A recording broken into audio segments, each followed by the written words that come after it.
Hey everybody, welcome to the show. My name is The Dreamer, and if there's anybody that has never seen my show before, my name is, as I said, The Dreamer, and this is my show, Hangin with The Dreamer.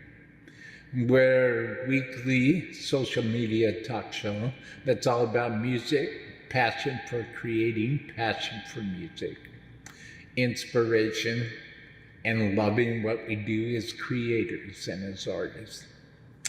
And this week, Dreamers, on the show, I would like to introduce to you Mr. Kendall Mason. Kendall, how are you? And welcome to the show, Kendall. I'm great, man. Thank you for having me here. It really is an honor. Thank you. My pleasure, sir. My pleasure to have you.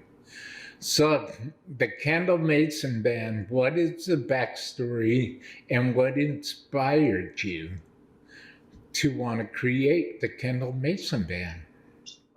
Well, the backstory is that it's just an old school hard rock band. It's not metal. It's not a lot of things, but at the same time, it has so many elements of so many styles just because we have four guys that everybody's influences are so completely different. And everybody just has so much respect for each other that we go and try to make, like, for me, I'm that singer. I love people like Dio. I love people like, my major number one influences was Ian Gillan from Deep Purple. I heard Highway Star, that was it, man. I knew that's what I wanted to do. But I love guys like Burton Cummings from The Guess Who. I love Teddy Swims, believe it or not. I think he's probably the most unknown artist that really should be known. And my guitar player has been, 30 years of the studio guitarist. So it's one of those cases that you have to be very careful what you ask for. If you say, well, I really like this band, and I would like to write something like this, he's like, give me 20 minutes. And some of our best songs have happened just like that. But before this band, I was doing a lot of metal stuff. Lots of high screams, and it was always being compared to Bruce Dickinson or being, Jeff Taylor or, Rob Halford. And I said, there's so much more to you than that. And so I really wanted to showcase something where I don't do high screams and I don't do all of the things that people expect me to do at the show. And that's where this band came from. This just became my project to show that I'm not a one-trick pony. And I just fell in love with the direction we go because everybody in this band, like I said, we're so different that it's beyond cool. That's phenomenal. So the Kendall Mason Band has been together for 5 years? 5 years, yeah. Hard to believe, for 5 years. Outstanding. Yeah. Outstanding. It's crazy. This was supposed to be a fun little thing, man. Who would ever thought it'd become my main thing? Because before this, man, I was in hardcore metal, I was in a band that was doing old school thrash metal, and we were opening up to everybody from Metal Church to Faith Warning to Ingve Malmsteen. They brought us in to do those shows. It was like, God forbid, we would just come in, wreck the place, and leave. And that was what we did. And sadly, it was just when I started listening I'd catch myself listening to less and less metal, even while I was in that band. And I just knew that I wanted to do something really different. And this is like blues based.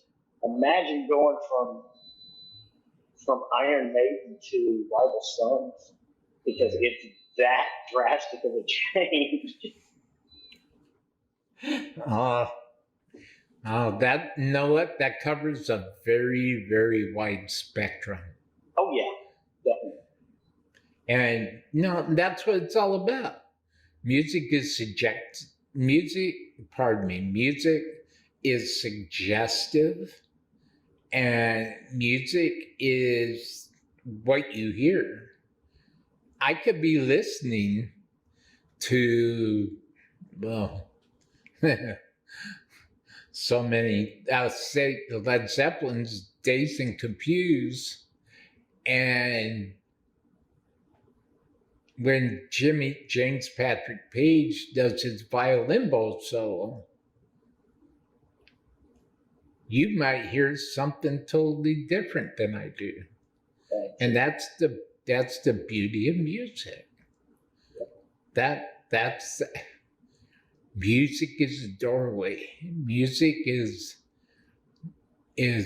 eternal. Music is magic. You'll see me post all the time on Facebook or social media or what have you, where I'm always saying music is magic, and I believe in it. I believe in it, and I see it. I believe in it. And when I watch your video, a performance video at the BFE Rock Club, Mm-hmm. you guys just stripped down, straight ahead, rock and roll. And you know what? I fell in love with that, because that's what it's really all about, to be honest. Pure, honest rock and roll. And that's the Kendall Mason Band. Thank you. Thank you for saying that, because that's all we've ever wanted to be. You know, I mean, I've seen hundreds of bands that are phenomenal musicians, but it doesn't have a heart. It doesn't have a soul. And there's no greater feeling in the world than when you know you touch something. And like you were saying earlier about how people can hear different things within songs, it's so much fun to have people come up to me afterwards and, man, I know exactly what you were talking about in that song. So, well, tell me what you say. And I'm like, well, that's a great interpretation. Nothing that I meant when I wrote it, but I'm glad that you got that out of it. Unfortunately, the songs that most people connect with are the ones that just come from a really dark place. And it's funny how that seems to be, you know, that connection. You know, love, hate, and hurt. Those three things every person on the planet can relate. Yeah. Yeah. That's for sure. That's for sure. So tell me, Kendall, what would you say the inspiration and deep in your heart, deep in your soul, the true meaning of music? What is the inspiration that keeps you moving forward with the Kendall Mason Band? And what is the inspiration? What's your motivation? What's the thing that keeps Kendall Mason going?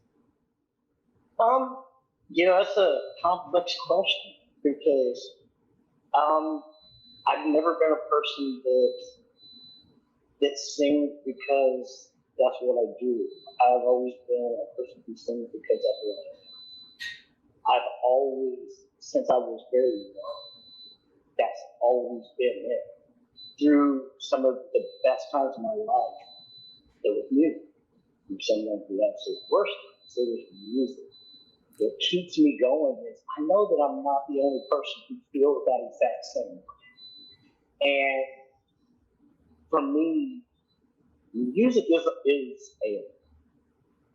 And it's so much. It's just if people are doing it for money, you're not doing it for the right reasons. You do it because it's what you do. It's what makes your day a day. And I mean, at least for me, that's how it is. And in all honesty, I think my band is what keeps me going with this band, even though I hate the name, is the fact that we're just now at the tip of the iceberg. I mean, for the first time in a long time, I can genuinely say I'm happy. And because I've been in amazing bands that it was a machine. It wasn't. And you could always feel it. We just did a performance, and people who've seen us for a while said, "Oh my God, I've never seen you smile so much." And it's because with this lineup, I'm having more fun than I've had in a really long time. It doesn't seem like work. Mm-hmm. And for me, music shouldn't seem like a job. You know, I mean, it's the very reason that there's certain subjects that I will never touch upon in my music ever. Because what am I going to do? Tell you, oh man, life sucks. And it just, oh, this is horrible, blah, blah, blah. And having a job sucks. And people who are there know all that. They don't want you to remind them. They want you to take them away from that for 45 minutes to an hour. And that is exactly what I want to do. I want to take everybody's mind off of it and have a great time for that every minute that I get to be on that stage. Because people don't realize that's the payoff. That's the payoff of ever being in a band, is being on stage. There is so much that goes into it that people will never understand. MTV lied to everybody. Well, the people that understand are people that have been in bands already. Yeah. Other than that, there is a lot. There's a lot. There's a lot. There's a lot organizing. There's a lot promoting. There's a lot producing. There's a lot creating. There's, you know, and it there's no handbook for any of this stuff that you do. There's no handbook for anything that I do. There's no handbook for anything that anybody we might know does. It's purely trial and error, sink and swim, figure it out. And a lot of that is on the fly too, because I mean, a lot of that is on the fly. Yes. Well, that leads me to my next question. Okay. My next question is, do you remember what your first rehearsal was like? Yeah, actually, I do. It was in a band called Angelica Rose, and it was the most exciting train wreck of my entire life. It was just 4 people who barely knew what we were doing, and we just got in. And bless Brian Smith's mom and dad, because we made so much noise in that garage before we did anything. I mean, we spent so much time in it. Just like, I know that they had to drink heavily because it was so bad. But at the same time, I look back and that was some of the best times of my life, because there was no pressure, no expectations to live up to. There was none of that stuff. It was just raw and pure and fun. I mean, none of us had a clue what we were doing. You know, I I mean, the funniest part about it is that it was just a bunch of kids and really, really supportive people around us. We weren't that good, but you couldn't have told us. We could start. We were it, man. We were cooler than Kool-Aid, man. So yeah, and that first rehearsal, it was exciting as it was, because it's one thing to play your instrument in a room all by yourself, but it's a really hard thing to do in front of three other people. And that's exactly what it was. And that's a great question. That is a great question. I don't know how many people we were starting with. Welcome to Dreamland Studios, Kendall. Exactly. That was, wow, okay, I dig that. That was cool. So my next question would be, what would you like to see happen for the Kendall Mason Band in 2022? You know, that's a funny question, because we're working with people now that are kind of helping and guiding us along the way. Because I'll be the first to admit that, you know, I'm not nearly as tech savvy as I should be. And I think one of the most important things to know is to be honest with yourself and know what you don't know. As far as this band, and I hope that we do some more really cool shows. I would like to find a couple of bands that nobody's heard of and put them on our shows, because I want to be the guy who breaks bands. You know, I really do. I want to be that guy that just, you know, somebody comes up and says, "Man, you gave us our first show." I don't want to be somebody who is all about, well, it's my band, this, and I want this, and I want to be the best this. And man, I just want people to connect, have fun, and feel like they took something home with them, and not something that you bought from a merch store. I mean, I've seen so many fantastic bands playing open mics, and when you ask them, "Hey, why don't you play on the weekend?" And we can't get on any shows. We don't draw anybody. You know, so 2022, that's something I'd like to do. Is I'd like to put some people on some shows that, I don't care if you draw 5 people, because you can rehearse all you want, but you're never going to get tight until you get out on that stage and really do what you do. And who knows?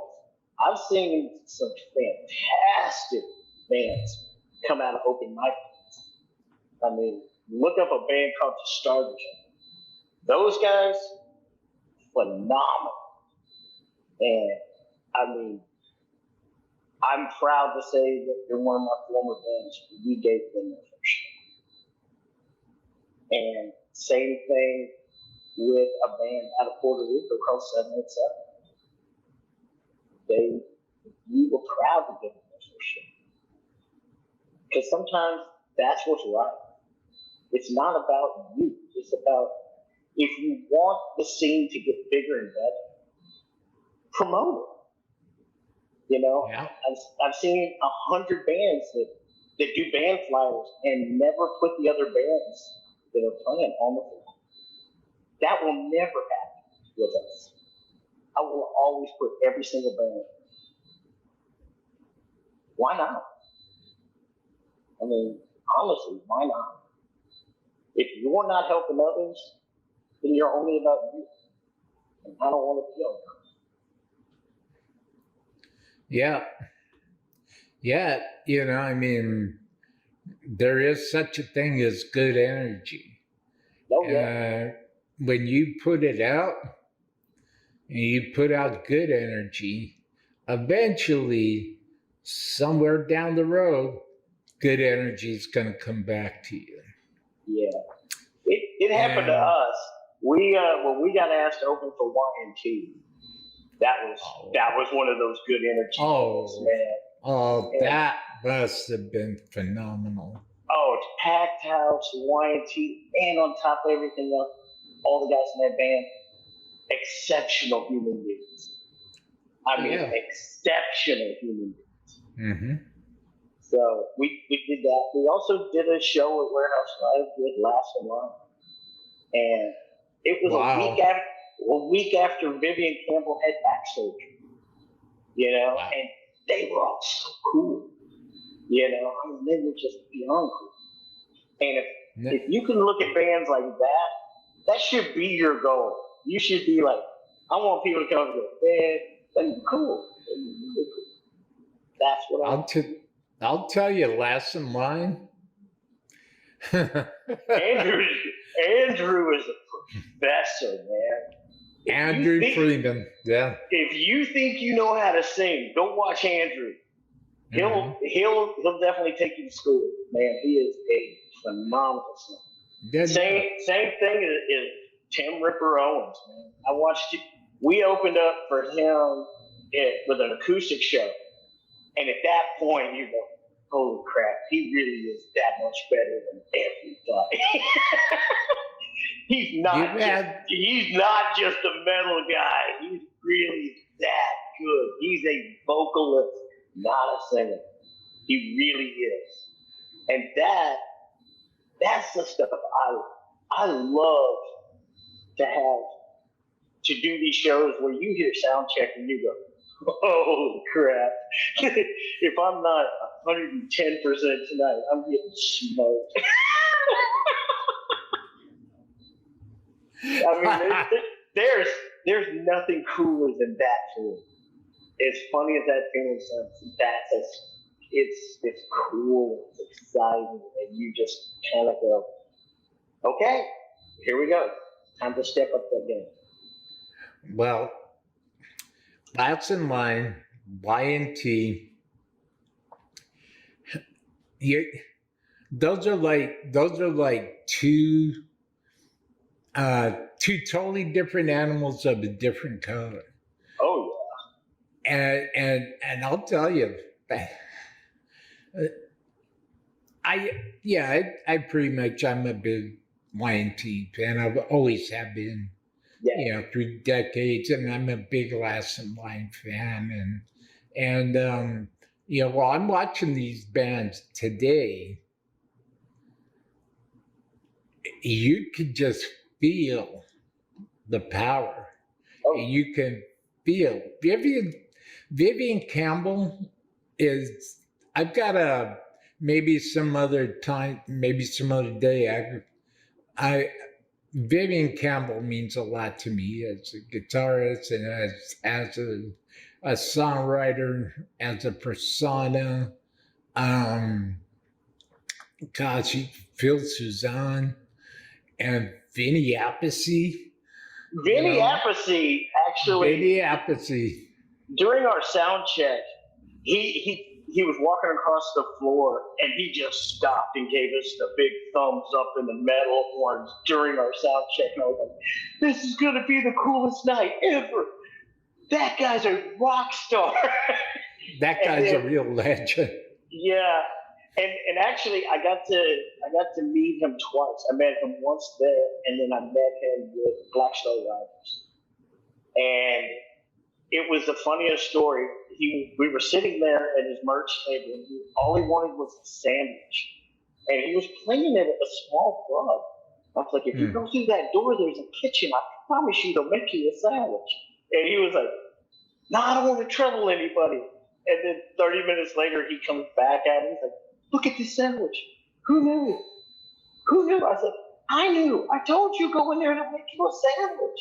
And he was like, dude, that's so cool. And I love that he was like that. And then when we opened up for Last in Line, he remembered that. And that says so much. And as far as Phil, oh my God, man, Phil was like one of the most down to earth human beings you'll ever meet in your life. And you can't help but go, not only did you play with Ozzy, you played with Ozzy during the time. You know, you played with Ozzy during the hits, man. You know, that's just cool. That just Amazing. yeah. And I mean, to have those guys, and Andrew was even the same way. I mean, at one point, we're sitting in the dressing room, and it's Andrew, Johnny Solinger, and me. And we're talking about the silliest shit. You know, it had nothing to do with music. And if there was ever a time you wanted to ask musical questions, that was it. And he would just talk about, I did this and this and this. Oh, Lord. What do you think of these shoes? And I'm like, oh my God, really? One of the greatest voices of our generation. We're talking about your shoes. Well, speaking of having a great voice, what is your big picture? What is the big picture that Kendall Mason sees for himself as an artist, as a creator, as a lead vocalist? What would you like to see happen for you professionally, other than helping up and coming bands just get some exposure? What would you like to see happen for you in your career? Well, I mean, I'd be lying if I said I didn't want a level of success. I mean, we all do, because that's the truth of what we do. But the truth, in the end of it all, I just want to be able to have people say that, yeah, Dad got this. And that's, if I get that, then it's enough. It's enough. The money, all of that, that's not the important. Knowing that you touch somebody's soul, or you inspire somebody to push themselves. I constantly tell people, man, I want to sing like you. I would love to hear you sing better than me.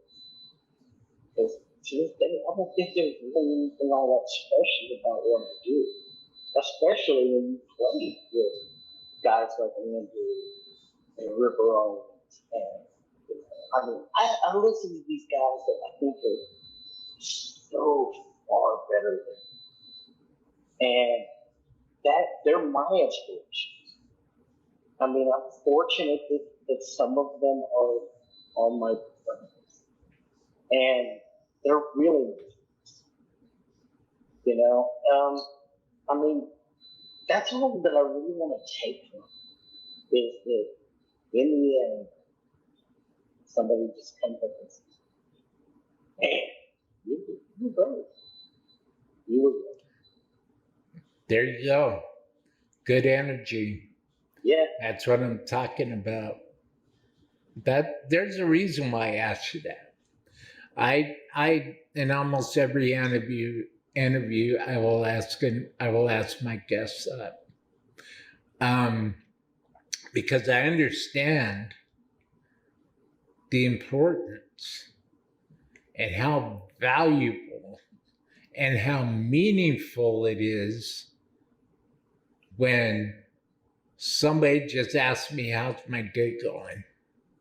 Yeah. Something as simple and as mundane as that means the most, you know?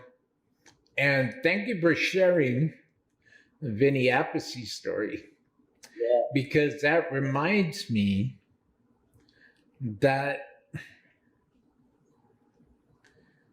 no matter what happens in journey through life, you keep a nice spirit about you. You know, treat everybody equally, and keep putting that good energy out. Yeah, and I'm totally totally confirmed that that's one of the things that made one of my favorite frontmen of all time, Ronnie James Dio, made him so special and unique, and why even today he is still considered one of the greatest voices in modern day music, is because he always emphasizes. He always emphasized on good karma, good spirit, making sure that the people that stood out in the rain after a show and missed their way home and were stuck, just to say hi to you. Yeah, he would stay after a gig sometimes all night to talking to people and signing stuff and talking to people, just so the people wouldn't be scared or wouldn't be alone or wouldn't feel like, like now they're stuck in the freezing cold all night. He would stay out there in the freezing cold with them all night. Right. And he would talk to them and encourage them and thank them and let them know that every single one of them mattered. All the way till the day he died. And I think that's a lesson, that's something that can be taught to all of us. And I know for myself, like this whole thing, whether it's performing, whether it's organizing, whether it's producing, whether it's creating, this whole thing is a blessing. And good can only come out of it when it's done for the right reasons.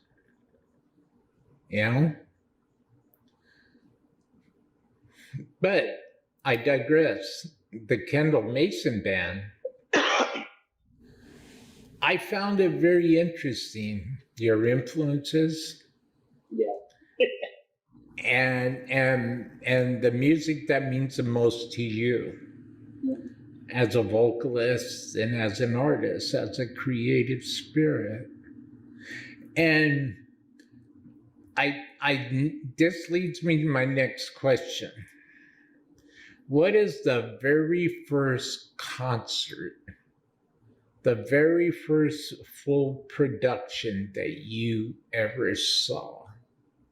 Well, the first one I ever saw, I wasn't old enough to know. I was almost 3 days old. So I don't have any memories of it, but Woodstock, the original Woodstock, I was 3 days old. So, yeah. And it was, I don't know what was picked up from that, but my mom told me for years that even during the performances, it was just, I was smiling and so it was this place of peace. And I think that had an influence. Now, first one time, God, I almost hate to admit it, but it was RSP. That was the first one as a kid that I remember very much. Do you remember or have any recollection of 6 a.m. in the morning and Jimmy shredding the Star Spangled Banner? Like I said, I was 3 days old, man. I don't remember. No. I was just totally good. And unfortunately, my mother was passed, and that's where I was. So, and ironically, it's funny that whole genre of music was so influential on heavy metal. Like, I'll do the Janis Joplin challenge to any person on the planet. If you can listen to Janis Joplin for 2 hours and you don't feel everything that woman was about, you just heard it. You didn't hear it. Yeah, you weren't feeling it because Janis was good. Janis was still the baddest woman. Nobody will ever do Janis. No. And I think the closest I've ever seen to that is 2 artists. I mean, it's Tina Turner, because man, Tina's the queen, man. I don't care what you say. Tina's the queen. Or there was a woman that I saw in Austin, Texas, named Saskia. And I think she had real close. Real close. Well, my last question is, thank you for sharing that. No. My last question, Kendall. What would you say is the most important thing that you could suggest or that you could share with an up-and-comer that's got on the music scene or as an artistic creator, just getting started? They don't know what they don't know what they're gonna do. They don't know how they're gonna do it. What would be the thing that you would say to these people, to this person? Do it because you love it. Don't do it for any other reason than just because you love to do it. Because this road is hard, and it's rough, and it's a long road. If you are doing it for any other reason, just pure love, don't do it. Go turn around. But if you feel that you have something to say, then scream it from the top of your lungs. Go stand on your mountaintop and scream it for the world. That is the best advice that I could give anyone. Because you start chasing it for any other reason, don't chase it. Just don't. It's not worth the anguish, the heartbreak, and what you're going to have to endure. I mean, I see it all the time. Amazing bands that there's thousands of dollars in debt.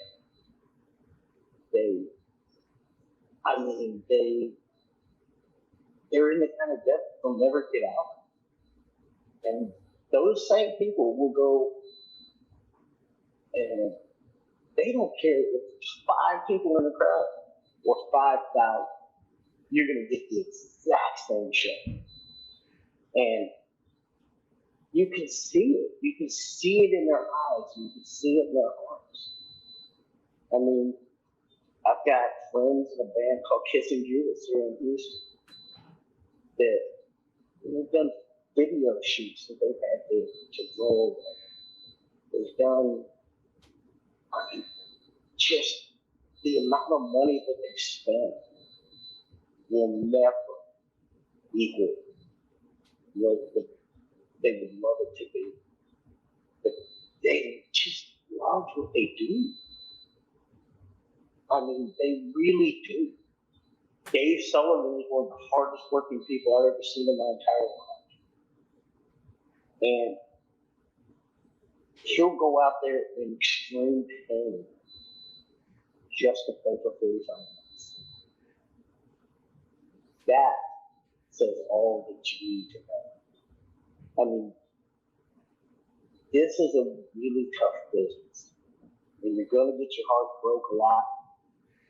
And you better develop your skin to be like Arnold, because you're going to get hurt. And if you don't love it enough to get hurt, don't do it. don't. You know, Yeah. and that's not just music. That's everything in life. If you don't love it enough to sacrifice for it, then you don't love it enough. And that's the best advice I could give anybody. If there's something in your life that you just don't like, get that out of your life. Make everything that you do really count. Because we've only got so much shelf life. Yeah. Well said. Well said. And the other thing that I like to ask anybody who is nice enough and gracious enough to come spend time with me and stop by Dreamland Studios and hang with your buddy the Dreamer. Do you have any questions for me? I mean, I've done a little bit of research, and I think what you're doing is amazing. I mean, because I've seen enough of your show to see that it doesn't matter if you're a bona fide rock star or if you're just the guy who plays in a cover band. You treat them exactly the same, and that only comes from having a big heart. So yeah, I think what you're doing is amazing. And, Thank you.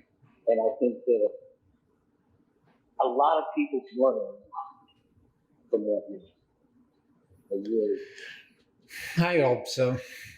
Yeah. I hope so. And I thank you for your kind words. Is there anybody you would like to give a special shout out to?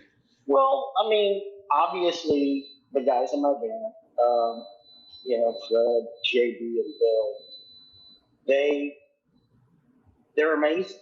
You know, they really are. They're people with just bigger hearts and more talent than you. Venom Promotions is starting to work with my band. And God, everybody I've ever played with, even if it was one song or I'm still playing, every one of those people have touched my life. And so to single somebody out would be impossible. But yeah, I mean, it's if I'm gonna thank anybody, it's just thank everyone because every footprint was a footprint, and that's something that I hope I never forget. That no matter how bad it is, it's still a blessing to be able to do this and have people there. I mean, I'm hoping that 2022 will be a much bigger stage for us because the more that we can do, obviously, the more people we can help. I mean, we were talking before the interview started. We're super excited. We're going in the studio in February. Finally recorded album number 2. And I think it's like every other band. The first album is just your influences. This time I think it's gonna surprise people because there's so much more going on with us now than has ever been. I mean, I got a drummer now who plays in country bands, and he played with an artist from Sony. And anybody who knows Fred Williams knows he's genuinely one of the greatest people you ever meet. I mean, the guy drives 2 hours to rehearse a one way. Every rehearsal. So I don't know too many people who would devote 4 hours of their life coming to and going. to Bill Nelson, who's been my partner in crime for the whole 5 years. You know, we made a joke long ago that I will always be his Steven Tyler if he'll be my Joker. And that's how we are. And our bass player, JB, I mean, he's from France. So you want to talk about what music does? He's from France. So, that ought to tell you something. Oh, yeah. Yeah. And That's I awesome. mean, for things like this, just keep doing what you're doing, because it means a lot to a lot of people who don't even know that it means a lot to them. I thank you personally for this, because it's very, very cool to see art in music. It's not the same 5 questions. Okay, what was this and what was that? I mean, you hit me with a couple of them tonight, though. Oh, okay, I like that one. As a matter of fact, I might be stealing that your first rehearsal. When I ask younger people, can you remember your first rehearsal? I think that's a very question. That's a great question. Thank you. Where can everybody go who will be watching this when it's premiered next Friday, and who will catch us on the replay? Where can everybody go to pick up everything Kendall Mason? Okay, well, we're on Bandcamp. We're on Facebook. We're on Instagram. From what I understand, we're about to be on a lot of other formats. We're getting all of our legal stuff together so we can finally start streaming everything live. Right now, if you go to Bandcamp, you can get our music. And we actually sing it stupid cheap because just who we are. We're doing a show in February at a place called Pub 529 with some great friends of ours in the band called Dark Side Oblivion. So, go to our Facebook page, like it, and follow us, and trust me, I'll post everything. Just like when this movie comes out, it'll be all over social media. Because it's just, I think things that are important need to be shown to the world. Well, I thank you for that, and thank you for sharing your love, your passion for the arts, for creation with me today. Thank you. Thank you for just hanging out. I'm trying to show people that hanging out with the Dreamer, Dreamland Studio, is not a bad way to spend your time. No, if you ever want me back, just let me know. I'd be happy to come back. Thank you, sir. No Thank problem. you very much. And again, absolutely. And again, for everybody who is watching this for the first time, my name is The Dreamer, and this is my show, Hangin with The Dreamer, live from Dreamland Studios in Azusa, California.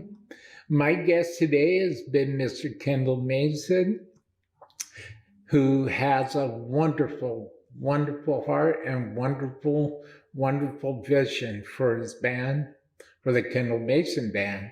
And everybody that watches this, please check out the links down in the description box below. Please check out the links in the description box below. And if you like what I'm doing, please, anybody who contributes to my PayPal, makes a contribution to Dreamland Studios, will be featured in one live show this year, to where I'm going to get all of my PayPal donors together. And I'm going to do a live with full chat, a live broadcast, and just call it the PayPal edition of Hanging with the Dreamer. So please, anybody who can find it in their heart to make a contribution. I thank you. Dreamland Studios thanks you. The Dreamer thanks you. And believe me, money doesn't go in my pockets. The money goes right back into my production, and the money keeps my electricity on, and so I can keep doing my shows. And thank you, everybody. Thank you, Kendall Mason. Thank you, and I look forward to maybe perhaps having you back in February. And thank you very much, Kendall. And Okay, thank you. thank you, everybody. See you in the next show.